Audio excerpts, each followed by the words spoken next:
It's been a while since you've been in camp, and I just want to know, how's it feel to be back with your buds back in USA camp? It's great. You know, when you walk into the meal room when you first arrive and see everyone for the first time, it's it's brilliant feeling. You get to catch up, just have a laugh, have a joke, and obviously us guys were playing here, there, and everywhere. So, trying to keep up to date with what everyone's doing and how things are going for everyone, it's very tough. So when you actually get the chance to, for 9 or 10 days, sit down with each other, talk, see what's been going on, see how people are feeling, it's amazing. And of course, everyone watching can hear the accent. You grew up in England, but what does it mean for you to pull on the USA jersey and play in this kit? It's huge. I've spoken about this before, as in when I was really young, I really wanted to be living in America and be acting like an American. My brother and sister used to kind of, take the piss out of me for speaking with an American accent all the time. And then in terms of flipping that to soccer, when I was about 16, I was about to be a scholar, kind of like your pre-pro contract age. And in my head, I didn't really see I'm going to be a pro footballer. I was kind of at a stage where I didn't think I was going to progress. And that was when I first got my first call up for the US for the U18s. And that sort of shifted like the gears in my mind to, wow, I can, I'm on an international stage and playing at a high level. I can do this. Yeah. And, that was the US giving me an opportunity. And I said it back then as well, like, this is the land of opportunity, and something I've always wanted to repay that for was to give my all to playing for our country. And being in the first team kind of for how long I have now, going on, I think it's been over 7 years now. It's, every time you come back and you put the jersey on and things like that, it means more and more each time. And it's not just representing the country anymore. It's, you kind of create a family in this environment, and you're fighting for each other as well. And one of your old teammates, former Fulham player, is Tim Ream. And you have developed a relationship because you've been playing left back, center back next to each other. How important is it in international soccer to have developed that type of chemistry and knowing that person so well? How does that help you here? It helps so much. I mean, we were fortunate that obviously me and Tim getting to play with each other at Fulham for years, and then with the US as well, the systems were kind of similar that we'll be playing. So it just felt second nature. Like, we didn't really have to try and figure things out. Whereas, you got guys coming from different teams, different systems. Most of the time they're similar, but, you only get so many days to kind of train a system together and gel. But me and Tim, were kind of slotted into the same position, and we'd be going to camp together. Nothing would change. We'd play the exact same. And I think at our best and at the team's best, you could see like how comfortable we were playing with each other. I had one of those relationships with one of my teammates. Her name was Becky Sauerbrunn, and we played together on the national team. We played together on the Portland Thorns, and it always felt like if one of us was out there, our team was better. But if both of us were out there, it kind of upped our levels exponentially.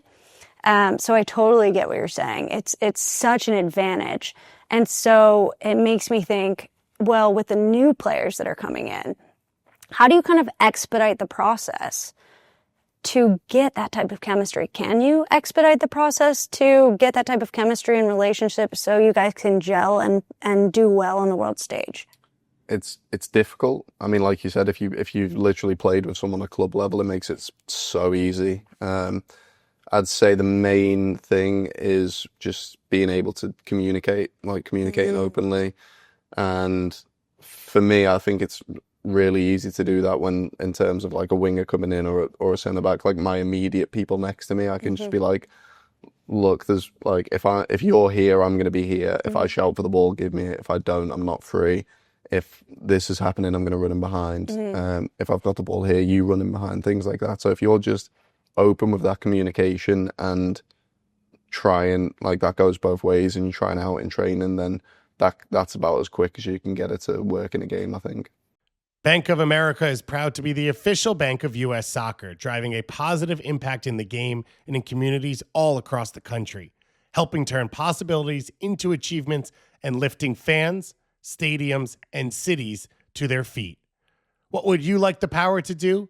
Bank of America, official bank of U.S. Soccer. Bank of America, N.A., member FDIC. As you mentioned earlier, you play in the Premier League, and that's really cool, but it also seems super intense. Is there ever times that you forget how fun this game is? And if so, what do you do to remind yourself? There's lots of times, and for different reasons. It could be you're going through a losing spell, or yourself, you're going through a bit of bad form. That's a great example for me. For that would have been a couple seasons ago. I remember I was having a bit of, like, in my opinion, a bit of run of a bad form, and I remember we played Aston Villa. I scored an own goal, which, it was kind of unfortunate, but still, that's just kind of like the run of the luck that you're getting. Wasn't enjoying it, and then came out to camp here, and I think it was in Austin, actually.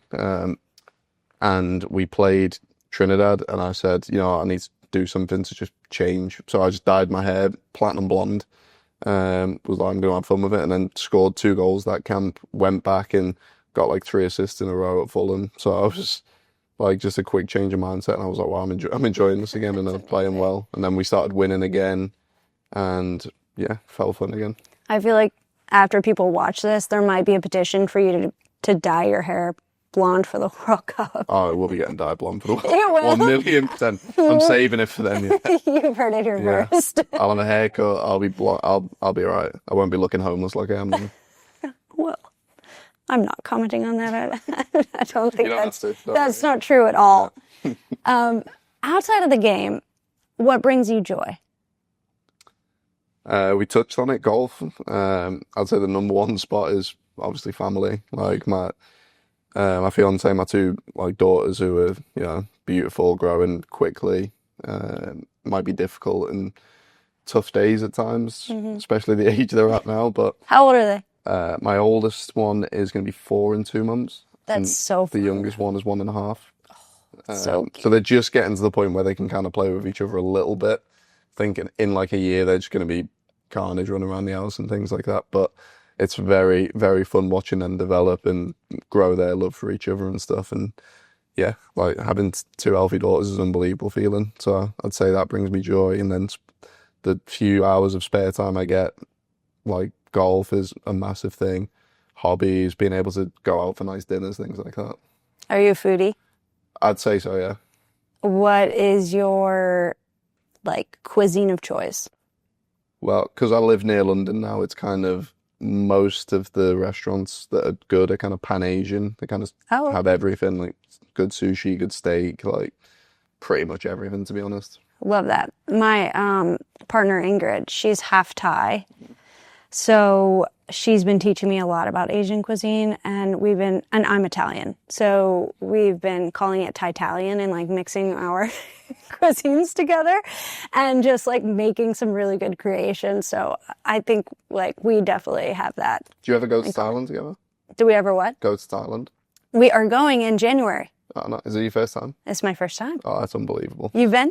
Been where it was my first, as my group of friends, our first, group holiday. When I think I was 19, it was unbelievable. Wow. It was our favorite place. Oh my gosh, I'm so excited because I love Thai food. I love the beach. I love the vibe of the city. I feel like you can just get it all there. It's got everything. Yeah. Everything. How long are you going? 3 weeks. Oh, yeah. Yeah. I mean, it's a disturbingly long flight. So we really wanted to make it worth it. Yeah. Okay, last question, but I feel like it's the most important one, is this World Cup is coming up, and fingers crossed you're on that roster. On home soil, what does it mean to you to have a great World Cup? What does that look like, and what does it look like for the team? Well, considering we were just talking about this the other day, how quickly it feels, since the last World Cup, which, was nearly just under 3 years ago now. And Like we've like been watching clips back of it and stuff, and we're like, where's the time gone? So it's going to be a real like snapshot of a moment in time where it's like, wow, you've really quickly got to make this count. I'd say, I mean, well, obviously a great World Cup would be winning it.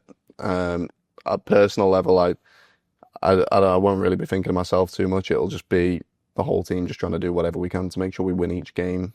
And same went for the last World Cup, same goes for this one. I don't care if we play terrible soccer the whole time and manage to win. Whatever it takes to win each game is, what we're going to need to figure out in that moment and do. But, upsetting a few teams, putting in some good performances, lots of goals, looking, together and like a really tough team to beat will be a great sort of platform. And then, being able to set ourselves up in history, first time we win the World Cup as a men's team, being able to win it on home soil would be, it'd be something that feels like you can't write it. And being able to edge ourselves in history like that would be something that'd be really special to me and all of us. Well, wishing you the best of luck and a lot of fun. And thank you so much for being here. This has been an awesome interview, and we really appreciate you being here. Perfect. Thanks for having me.